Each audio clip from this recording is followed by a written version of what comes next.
No nonsense gin drinking. All gin, no nonsense. Hello gin lovers, welcome back. I'm Bobby Freeman, and today, my friends, it's the latest in a sort of a long line, a fairly longish line of Argentinian gins, provided to me by my good friend Nico of Dr. Sergin, who's also another YouTuber, whose link I shall put in the description below. So it's kind of a bit of a new area for me because I've never ever tried Argentinian gins before. Now I've got a whole slew of them to get through, and the latest one goes by the name of, well, this Old Mortales Gin Federal Premier Lot. Now that's quite a mouthful, and as you know, these are Argentinian gins, so they don't really list anything, including on the website, in English. So I'm going to fumble my way through, find out what it's like, and try to convey it in the best way that I can, despite the language barrier, because that's the sort of guy I am. However, one thing I can recognise on here, and that is the numbers 5 and 3, and a little percent sign next to it. So this fellow is 53%. I'm so impressed I tap it with a pen like that, which is a rather unique percentage, because I don't think we've had one at 53 before. It's not up to the Navy strength 57, but it's not kind of just a little bit over a sort of 46 like the number 3 was. So this is going to be a very interesting one today, my friends. However, before we get stuck in, I must thank 2 more of my subscribers who have joined my Patreon. So I need to say a big thank you to Mr. Michael O'Neill. Thank you very much, Michael. And indeed to someone called Clay Horn, which is a rather enigmatic sounding name. I suspect it's not the real name, but we never know these days. So thank you very much to both of you. You are official supporters of the show. You are paying for the gin, and I salute you. So then, let's find out a bit about it on the website. However, 2 tricky things are standing in my way here. Number one, the website is all in Argentinian or in Portuguese, whichever way you want to call it. I'm never sure what I should call it. Is it Argentinian? I don't know. I think it's Portuguese. Either way, I'm sure I'll offend someone. And the second thing is, my iPad is currently on 2%, so I may not be able to get through this without the iPad dying. But you know, I like to live life on the edge, so let's crack on and see what happens. Also, a third thing, I think the squirrel has got on the roof again. I'm not sure if you can hear it.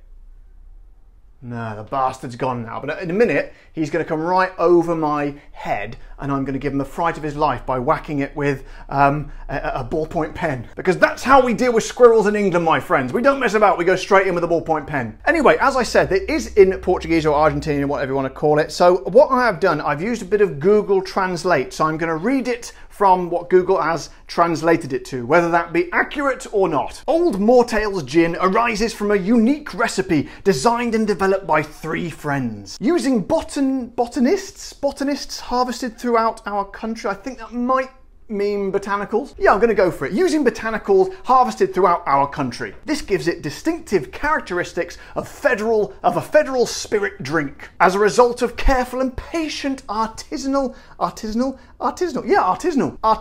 process. I'm not sure if that's the correct word or not, but we'll go with it. We arrive at this high quality and well balanced gin to be enjoyed on its own, with a tonic drink, or with your favourite cocktail. Well, that sounds damn good to me, my friends. Now, let me just tell you also, it didn't mention the botanicals there. However, on the website, it does have pictures of the botanicals. So it looks like, I'm going to try and sort of identify. It looks like we've got juniper berries, obviously. Then we've got coriander seeds. That one looks like, oh God, I think that's licorice bark. No, that's licorice bark. There's 2 types of bark of which we don't know what they are. One is some sort of, what the hell is that? It looks like daisies, some sort of flowers. We've also got, I don't know if you can see these on there, some sort of red berries. That looks like mint to me. That one looks like, I'll be quite honest with you, I have no idea what that one looks like, but it looks kind of woody and nutty. And then obviously we've got lemon peel, orange peel, and this is where things start to fall down. It's also got the dreaded cucumber, and as many people know, I do not like the cucumber. Je déteste le cucumber. Do I know any other languages? No, I don't. Just French, which has no relevance because it's not a French gin. So that all sounds like amazing botanicals. They look like amazing botanicals, even the ones I don't know what they want. But they've thrown a cucumber in there, so this one's going to be interesting. So I say we fanny about, because we do fanny about a lot on the show. But you know what? I enjoy it. By the way, I haven't made the phone cover go over yet by whacking it on the desk. I'm determined to do it. I'm just going to do this. Oh, there we go. You don't get that on other YouTube channels, do you? Let's crack on, my friends, and find out what it's all about. So then, it has got one of these tricky seal things on the top, which I always struggle with on this show, but I always manage to pad by talking through it, and most of the time I manage to think of something to say by the time I've done it. I very rarely have to cut away, but I must say it's getting pretty close now. I'm having to bring the ballpoint pen into action, but I think I can talk to the end of it. I am kind of running out of words now, but we're almost there, and by Jove, he's done it. Freeman 1, bottle 0. And we are rewarded at the end with a lovely cork test. So here we go, the second Argentinian cork test. The second Argentinian cork test. So here we go for the squeak. Oh, hang on, I've got a little bit of the seal left on. Let's get rid of that. There we go. So go for a squeak. Absolutely nothing. Going for a full pull. I've got a good feeling about this one. What's a tough one? Oh, not bad. Not bad, not quite as good as I thought it was going to be because it was quite stiff. But at the end of the day, it doesn't matter. It's just a bit of fun. So then, let's get it in the old glass. And I tell you what, the aromas are kicking out there already. These Argentinian gins, the aromas leapeth out of the bottle, to put it in a medieval way. So let's get the nose in there. Oh, I tell you what, that smells... Oh, beautiful. Bags and bags and bags of citrus, primarily orange, I'd say, in there. It's really, really orangey gin, isn't it? Nothing kind of gives it away, but it's a fairly sort of mundane bottle. It's just a glass bottle with a sort of a greyish sort of label. And I know it doesn't really matter, but it kind of usually convey the flavours from within, but that definitely does not. It's very understated. But there's kind of a nice kick-warming bit of spice in there as well, which just grabs you on the back of the old, whatever's in there, the noozle, sinuses, grabs you on the back of the sinuses. So let's not fanny around, let's get a tonic in there and make a bloody good gin and tonic. So 53% this one, so I'm really looking forward to this. I find these over strength gins usually kind of turbocharge those flavors. So here we go, my friends. Thank you once again to all my wonderful patrons like good old Michael O'Neill and Clay Horn and all the rest of you, and indeed my YouTube members who are literally paying for the gin on this show. This is Old Moortales Gin Federal Premier Lot. I say to thee and one and all, cheers.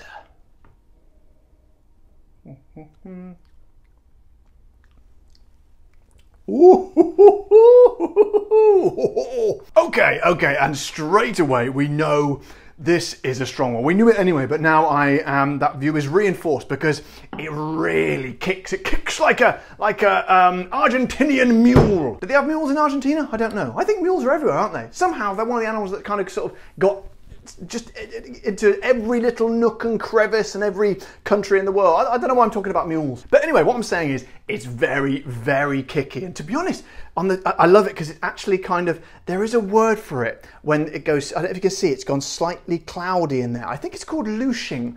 I think I was at a distillery tour the other day. I'm pretty sure it's called lushing. I'll tell you what it is. It's, I've forgotten what it is, but it's some sort of chemical reaction, and it's to do with when the gins are very strong, I think. Good to know you're in the hands of an expert, isn't it? But anyway, in taste-wise, it is...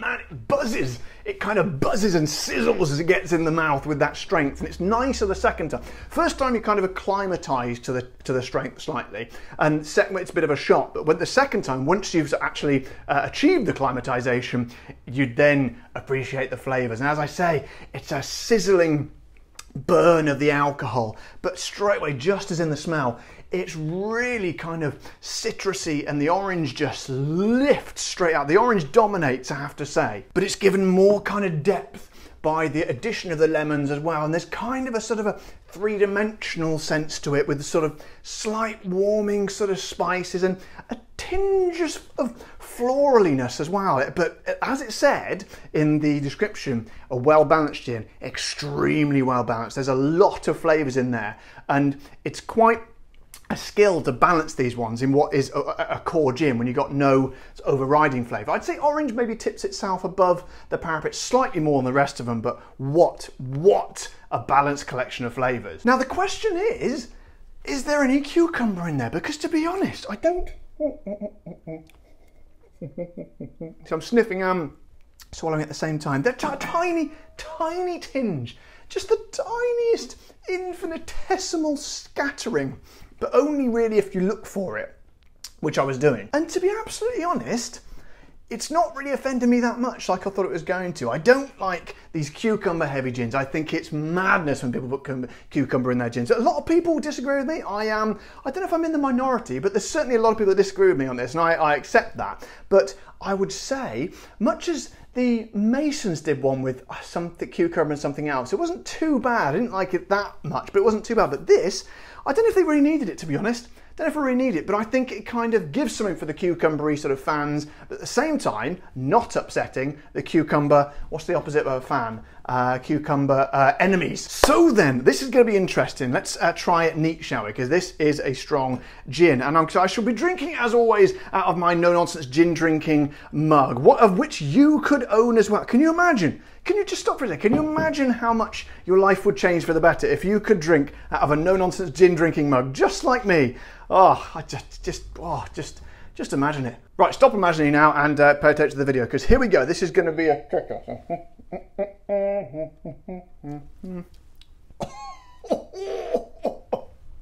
Bloody hell.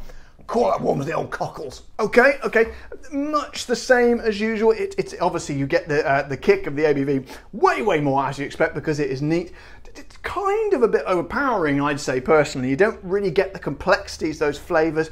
Funny enough, you do get a bit more cucumber in there. So to be honest, that's bad news all round for me. I'm definitely recommending the gin and tonic for this one. That's good. So then, my friends, so then we come onto the thorny issue of price. So let's try and find out what, the iPad's dead. So that's interesting. That's never happened before. But I can tell you one thing, that judging by the last gin on the show, the Argentinian gin, it was extraordinarily cheap. Like, I can't remember, I think it was less than £10. So for the first time on this show, I'll just have to tell you to go and do some research. But what I can tell you is it's almost certainly going to be very cheap, or certainly a damn sight cheaper than the price that we pay here in the UK. So guys, I must say, I'm really enjoying my Argentinian, or my Argentine, I'm not sure which I should say, my Argentinian gin journey, because it's something I've never tried before, never thought I would try, to be honest. And to be honest, I don't think you can get them over here. So thank you once again to Dr. Sergin, Nico from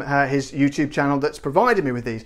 This one is possibly, it's weird because when I look at it, it's, as I say, it's very mundane. I think there's probably not much going on in there, but it's so much to give. And when you look at all those different botanicals, including the cucumber, it's kind of worked a bit of magic, because I thought this was not going to be one for me, but somehow it's kind of made me, just that tiny tinge of cucumber complements the other flavours quite well. And I could, not only would I put up with it, I can see myself drinking that every night of the week. In fact, I'm going to do that. I'm going to drink it every night this week, just to prove a point. But before I do it, I would like to just say my fast book my catchphrase to my good friends at the, I don't know, Premier Lot or Old Moortales Distillery, I think it would be. Keep up the bloody good work, my friends. So guys, I hope you find this video amusing and entertaining, alluring and arousing in any way, shape or form. If indeed you have, don't forget to subscribe to my channel if you haven't already.